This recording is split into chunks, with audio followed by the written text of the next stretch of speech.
Hello, welcome to week 8 of Human Development and Educational Psychology.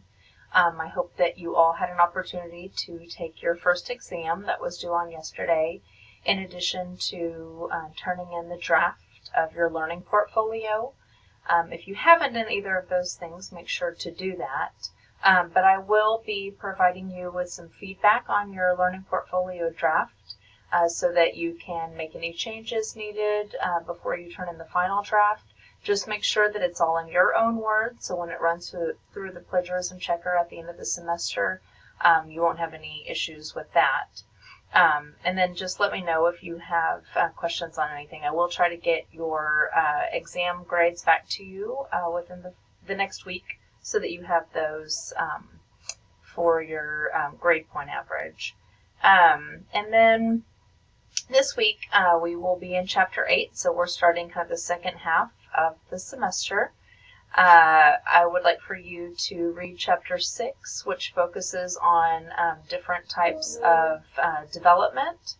So specifically, we'll talk about cognitive development, a little bit of physical, and then later in the semester, we'll move into the social-emotional type of development. So be sure to watch the video lecture and the notes, and then from classmates you'll have some information posted about cognitive developmental theory, which goes a little more into Piaget in addition to social development theory. And then these two pieces of information are about Vygotsky and Piaget. They're just short documents that you should read through and know. You'll need this information for the exam, and then also if you are planning to teach, it'll be good to know. And then also, if you would go ahead and complete this on intelligence. So the book does touch on intelligence, and so this discussion asks you to go in and explain what you believe intelligence is. Now, I don't want you just quoting directly from the book. The book offers several different ideas about what intelligence is, and so I want you to take that information and kind of develop your own belief about intelligence.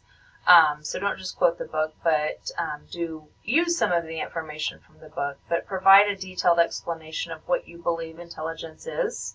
That's 50% or 50 points of your grade, and it needs to be posted by Thursday. And then by Sunday, I want you to reply to at least 2 of your classmates.